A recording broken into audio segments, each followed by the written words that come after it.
오늘도 이 예배 자리, 오후 예배 자리 가운데 나오신 여러분을 정말 주님의 이름으로 환영하고 축복합니다. 이렇게 점심 맛있게 잘 드셨습니까? 아마 제가 알기로 이 오후 예배를 드리시고 있으신 우리 성도님들은 2부 예배에도 참석을 하신 걸로 알고 있고, 또 어떤 분들은 1부 예배부터 해서 다른 교육 부서의 사역을 함께 하시는 걸로 알고 있는데, 1부 예배도 드리고 2부 예배도 드리고 지금 오후 예배까지 드리고 있는 여러분의 그 마음 가운데 그 은혜와 생명이 더 풍성하십니까? 아니면 피곤하십니까? 이 예배가 온전히 하나님의 임재가 있을 때, 하나님께서 정말 영광 받으실 때에 여러분의 마음 가운데 생명과 그 만족감과 은혜가 풍성하기를 원합니다. 그래서 정말 예배가 더 기대되고 예배를 소망하는 마음이 더 커지기를 바랍니다. 그래서 저희가 다음 주죠, 사랑방이 이제 시작을 하는데, 이 예배를 통해서 받았던 그 은혜들과 삶에서 받았던 그 은혜들이 또 사랑방을 통해서 여러분의 그 공동체를 통해서 더 깊게 간증이 되고, 더 깊게 하나님을 묵상하고 함께 공유하고 얘기하는 그런 시간이 되기를 소망합니다.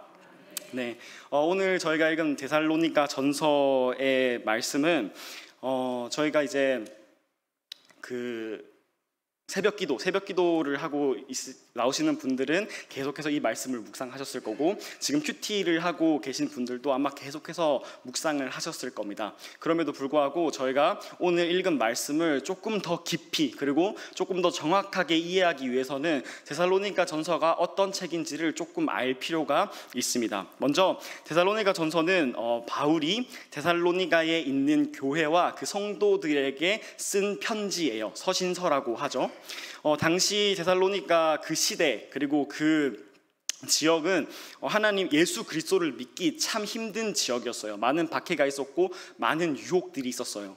그럼에도 불구하고 바울은 그곳에서 예수 그리스도를 전파합니다. 전도를 하고 하나님의 사람들을 세웁니다. 그리고 바울을 통해서 그 데살로니가의 지역에 교회가 세워지는데, 여기서 좀 재밌는 게 뭐냐면, 바울이 데살로니가에 있었던 시간은 불과 3주에서 4주밖에 되지 않아요. 굉장히 짧은 시간이죠. 그럼에도 불구하고 바울이 이 데살로니가 지역을 부득이하게 많은 핍박으로 인해서 갔을 때, 바울이 없었음에도 불구하고 이 성도들이 그 믿음을 굉장히 잘 지켰음이 데살로니가 전서에 나옵니다. 그래서 데살로니가 전서의 특징은 뭐냐면 이 데살로니가 교회와 그 성도들의 그 중심과 그 시선은 어디에 있었냐면 예수 그리스도의 재림에 있었어요. 예수 그리스도께서 다시 오셔서 그들을 구원하실 것을 기대하면서 나아가는 사람들이었어요. 이 말은 뭐냐면 이들의 그 삶의 방향과 삶의 모든 초점과 중심이 오직 예수 그리스도에게 있었던 성도들이에요. 그래서 이 성도들에게 바울이 이 시대를, 그 당시 시대를 살아가는, 그리고 하나님을, 예수 그리스도를 기대하며 믿는 사람들에게 너네는 이 땅에서 이렇게 살아라, 저렇게 살아라 라고 말하는 게 데살로니가 전서고, 그리고 특별히 저희가 오늘 읽은 데살로니가 전서의 마지막 장의 마지막 절, 마지막 후반부에 나오는 내용입니다. 이 저희가 읽은 오늘 본문은 사실 열 몇 절밖에 되지는 않지만 거기 안에 들어가 있는 내용이 굉장히 많아요. 굉장히 많고 굉장히 광범위합니다. 그래서 제가 이거를 정리할 때 쉽지는 않았는데, 하나님께서 지혜를 주셔서 계속 데살로니가 전서를 처음부터 끝까지 계속해서 읽는 와중에 이 데살로니가 전서에서 말하고 있는, 그리고 강조하고 있는 주제들이 있어요. 뭐가 있냐면 여러분이 정말 잘 아시는 내용이에요. 뭐냐면 믿음과 소망과 사랑에 대해서 계속해서 말을 하고 있습니다. 저희 잠시 성경을 볼 건데, 데살로니가전서 1장 3절을 함께 보겠습니다.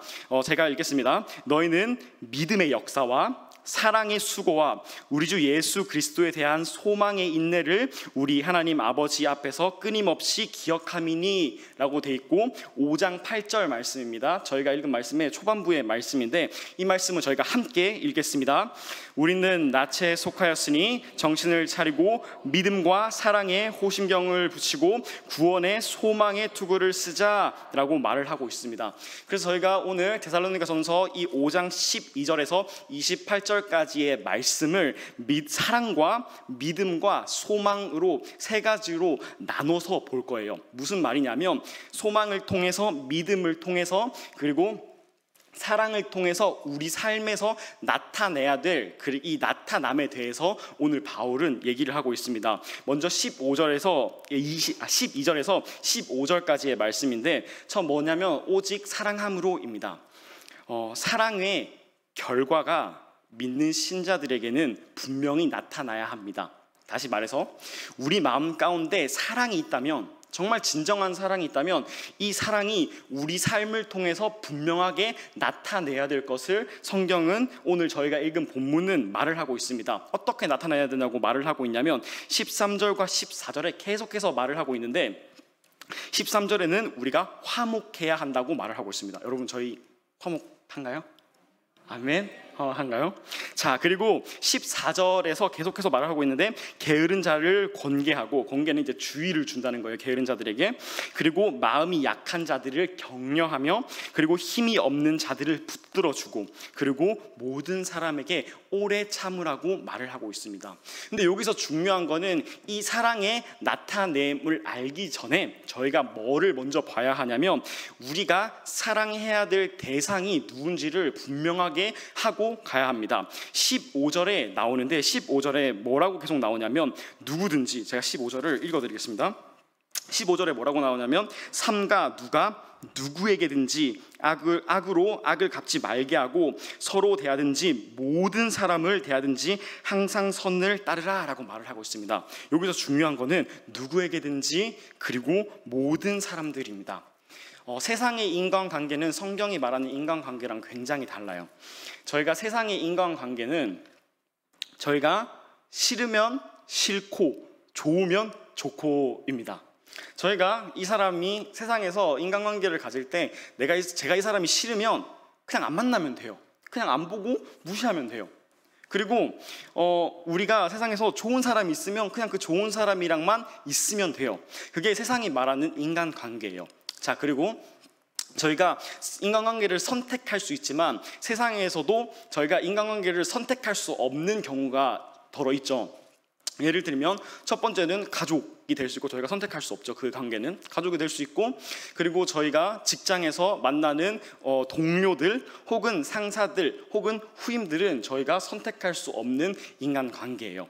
그리고 저희가 학교를 다니는 학생들에게는 교수님들이 있을 수 있고 선생님들이 있을 수 있고, 그리고 더러 많은 인간관계를 저희가 부득이하게 저희가 원치 않게 인간관계를 해나가는 부분들이 있습니다. 근데 세상에서는 만약에 이 인간관계가 싫으면 그 안에는 사랑이 없어요. 그래서 저희가 시키는 일을 하고 어떻게 같이 생활은 하지만 여전히 저희 마음 가운데는 미움이 있고 그 사람들이 저희 사람이라고 생각하지 않아요. 이게 세상의 인간관계예요. 근데 성경이 말하는 인간관계는 세상이 말하는 인간관계랑 전혀 다릅니다.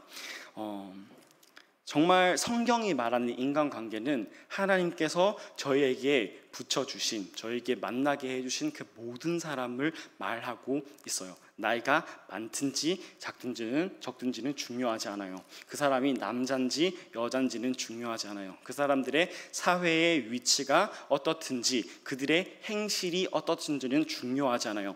그리스도인들이 하나님의 사랑을 가지고 있는 사람들이 해야 할 것은, 그 사랑의 대상들은 그 모든 사람을 말을 하고 있습니다.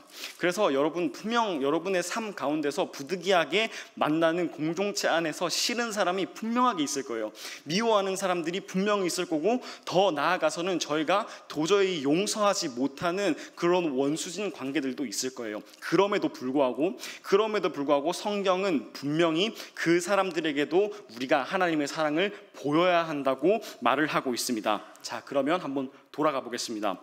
사랑의 결과, 사랑의 나타남은 뭐가 있다 그랬죠? 화목함이 있습니다. 게으른 자들을 권계함이 있습니다. 마음이 약한 자들을 격려합니다. 힘 없는 자들을 붙들어 줍니다. 그리고 모든 사람에게 오래 참습니다.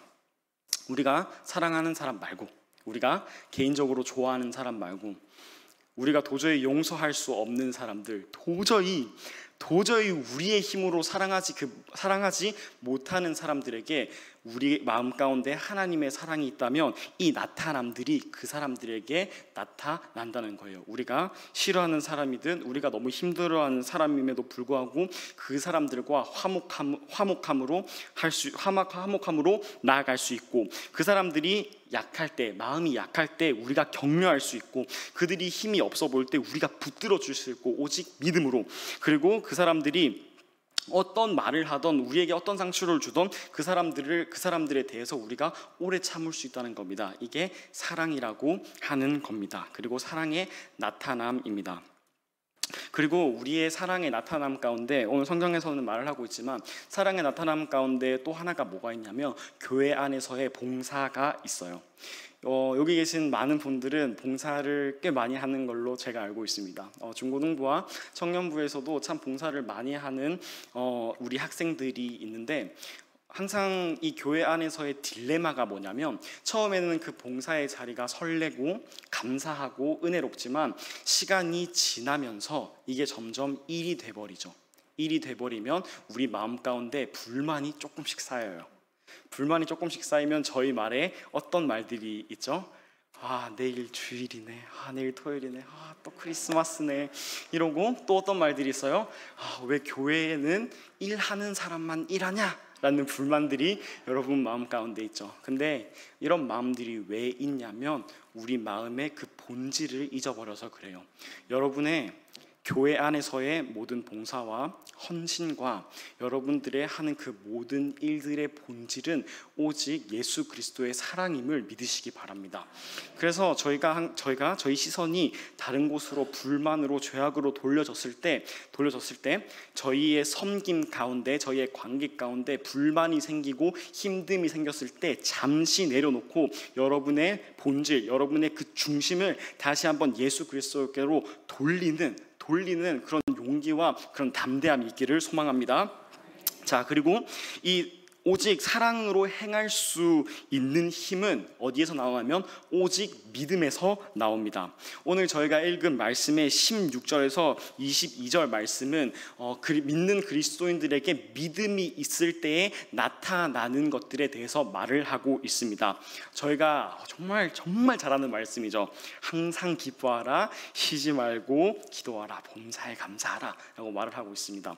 항상 기쁨, 쉬지 말고 기도함, 범사에 감사, 이 세 가지를 하나로 묶어서 제일 중요한 건 뭐냐면 우리가 예수 그리스도를 믿는 믿음이 있어야 한다는 거예요. 자, 다시 말해서 우리가 예수 그리스도 안에, 예수 그리스도가 내 안에 있어서 그 순간순간 하루하루를 예수 그리스도와 동행할 때에만이 우리의 마음 가운데 기쁨이 충만하고 쉬지 않고 기도할 수 있고 범사에 감사할 수 있습니다. 자, 여기서 저희가 혹시 오해하는 분들이 있을까봐 말하는 건데, 항상 기쁨은 여러분이 하루 종일 하하호호 웃는 게 아닐 수 있죠. 자, 그리고 쉬지 않고 기도함은 우리가 일어나자마자 계속 중얼중얼 거리는 게 기도가 아닐 수 있어요. 그리고 우리가 정말 사소한 일을 할 때 하나님 이거 어떻게 할까요? 하나님 내가 앞으로 갈까요? 하나님 내가 뒤로 갈까요? 하는 게 항상 기도가 아니에요. 항상 기도가 아니죠. 항상 기쁨과 항상 기도함과 항상 감사는 우리가 진정으로 예수 그리스도의 안에 있어서 예수 그리스도와 함께 동행할 때에 예수 그리스도로 말미암아 어떤 상황 가운데서도 우리가 기뻐할 수 있고 마음에, 그리고 우리가 쉬지 않고 기도함은 오직 모든 상황 가운데서도, 모든 어떤 결정 가운데서도 오직 하나님의 나라와 하나님의 의를 구하는 것. 그래서 이 어떤 거에 있어서, 어떤 행동에 있어서, 어떤 말에 있어서 뭐가 하나님의 의일까, 뭐가 하나님의 뜻일까를 묵상하고 생각하면서 저희가 삶을 살아가는 것, 이거를 말하는 겁니다. 그래서 오직 믿음에는 항상 기쁨과 쉬지 않고 기도함과 범사에 감사가 있는데, 이것은 오직 우리가 그리스도 안에 있을 때, 그리스도가 내 안에 있을 때에만 된다는 것을 여러분 꼭 믿으시기를 바랍니다. 자, 그리고 마지막으로 오직 소망이 있습니다. 23절에서 24절의 말씀인데, 23절의 말씀을 잠시 띄워주시면, 평강의 하나님이 친히 너희를 온전히 거룩하게 하시고 또 너희의 온 영과 혼과 몸이 우리 주 예수 그리스도께서 강림하실 때에 흠 없게 보존되기를 원하노라. 24절의 말씀입니다. 함께 읽겠습니다. 너희를 부르시는 이는 미쁘시니 그가 또한 이루시리라. 아멘. 그리스도인들은 예수 그리스도를 통한 구원을 믿는 사람들입니다. 예수 그리스도만이 오직 그리고 유일한 구원이며 생명임을 믿는 사람입니다. 그리고 마지막 때에 예수 그리스도께서 공의로 이 땅을 심판하시고 우리가 정말 하나님의 나라 가운데 천국을 살게 됨을 믿는 사람들입니다. 이것이 우리의 소망이 되어야 합니다. 그래서 또 똑같은 말인데 예수 그리스도가 우리의 유일한 소망이 됩니다. 왜냐하면 예수 그리스도를 통한 구원이기 때문입니다. 제가 최근에 참 슬픈 말을 들은 적이 있어요. 이 말이 저에게 정말 슬프더라고요. 무슨 말이었냐면 제가 제 기억으로 유튜브를 봤나? 그러니까 지나가면서 들은 말이었는데 뭐냐면 어떤 사람이 종교에 너무 빠지면 안 된다라는 말을 하더라고요. 종교에 너무 빠지면 안 된다. 여러분, 이 성경이 하나님이 이 교회가 그리고 예수 그리스도가 여러분에게 종교입니까? 아니면 생명입니까? 생명이죠. 여러분, 이거를 정말 잘 분별하셔야 됩니다. 만약에 이것이 여러분의 종교 그 이상 그 이하도 아니라면 여러분의 삶 가운데는 죄송하지만 아무것도 나타나지가 않습니다. 하지만 예수 그리스도가 우리의 구원이고 유일한 생명임을 믿는다면 여러분의 삶에서 분명히 하나님의 나라가 나타납니다. 이 나타남은 세상의 기준, 세상의 돈, 명예, 인기를 말하는 것이 아닙니다. 이 나타남은 뭐냐면 우리가 오직 그리스도 안에 있는 믿음으로 인한 우리 마음 가운데 기쁨이고 기도며 감사며 생명이라는 것을 믿으시기 바랍니다. 정말 이런 말을 많이 하죠. 정말 그리스도 안에 그 믿음이 정말 오직 예수 그리스도라는 말을 하는데 사실 이 말이 정말 좋은 말이지만 사실 정말 냉정한 말입니다.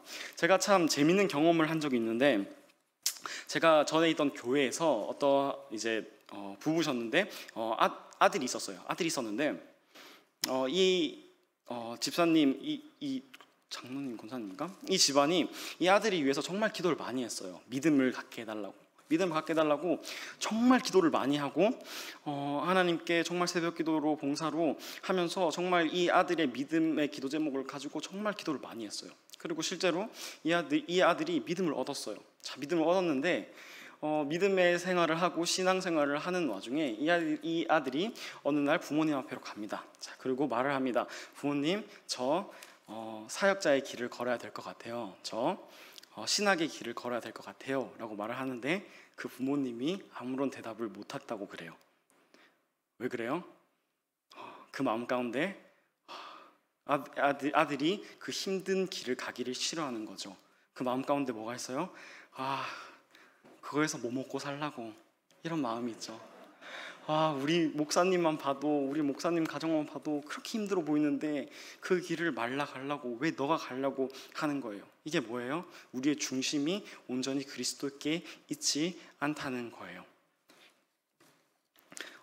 여러분도 한번 생각해 보시길 바랍니다. 여러분의 자녀들이 꼭 사역의 길은 아니더라도 여러분의 자녀들이 정말 하나님의 나라를 위해서 여러분이 보는 관점에서 너무 큰 희생이고 너무 힘든 길이 뻔히 보이는 길을 하나님을 믿는 믿음으로 걷는다고 말할 때 정말 여러분의 마음 가운데 감사가 먼저입니까? 아니면 걱정이 먼저입니까? 그것이 정말 여러분의 중심과 여러분의 시선이 어디 있는지를 보여주는 것 같아요. 정말 부모님들이 자녀들에게 어떠한 일이 있을 때 가장 먼저 반응하시더라고요. 그리고 그 마음에 있는 것들이 가장 먼저 나오더라고요. 저도 저 뒤에 항상 서 있으면서 참 재밌는데 우리 여러분의 자녀들이 앞에서 뭘 많이 하죠. 그러면 저 뒤에서 딱 있으면 여러분의 그 시선은 정말 오직 자녀들에게 있고, 정말 그게 제 3자 입장에서 정말 많이 보이더라고요. 그래서 정말 자녀들을 통해서 여러분의 믿음이 어디 있는지, 여러분의 소망이 정말 어디 있는지, 그래서 정말 여러분의 마음 가운데, 여러분의 말 가운데 정말 내 소망이, 내 나아갈 바가 그리스도라면, 하나님의 나라라면 여러분의 자녀까지도, 여러분의 자녀의 인생까지도 기꺼이 하나님께 맡기고 드릴 수 있는 모든 성도님들 되기를 바랍니다. 그리고 우리 자녀의 입장에서는 어떤 상황 가운데서든 지혜롭게 오직 정말 하나님의 길이 무엇인지, 우리 자녀들에게 준, 우리 학생들에게 준 재능이 있습니다. 그리고 그런 능력들이 있습니다. 그리고 주어진 직장이 있고 학교가 있고 많은 달란트들이 있는데, 그 모든 것이 여러분의 삶이 사역의 목사가 되고 전도사가 되라는 말이 아니에요. 하나님께서 여러분에게 주신 그 모든 것이 오직 하나님의 나라를 위해서, 그 모든 시선과 집중이 하나님의 나라에 있기를 소망합니다. 이게 소망입니다. 그래서 우리가 소망을 붙잡고 나아가자라고 할 때, 예수 그리스도가, 이 하나님의 나라가 우리의 소망이 되었을 때 우리가 넘어질 수는 있어요. 근데 멸망하지는 않아요. 넘어질 수는 있지만 바로 다시 일어날 힘을 하나님께서 주세요. 왜냐하면 우리에게 소망이 있기 때문입니다. 자, 말씀을 정리하겠습니다. 결론을 짓겠습니다. 사실 오늘 저희가 읽은 이 후반부의 12절부터 28절의 말씀은 전체적으로 다 믿음과 사랑과 소망이 다 나옵니다. 근데 중요한 것은 뭐냐면 바울이 이 말을 하는 대상은 이미 이 사람들의 소망과 이 사람들의 중심이 하나님께로 가 있는 사람들에게 말을 하는 거예요. 자, 다시 말해서 제가 무슨 말을 하는 거냐면, 먼저 여러분의 초점과 여러분의 중심이 하나님께로 있기를 바랍니다. 그래서 이 초점이 정말 똑바른 길에 있을 때에 그 안에서 사랑이, 진정한 사랑이, 그리고 진정한 믿음이, 그리고 진정한 소망이 있기를 바랍니다.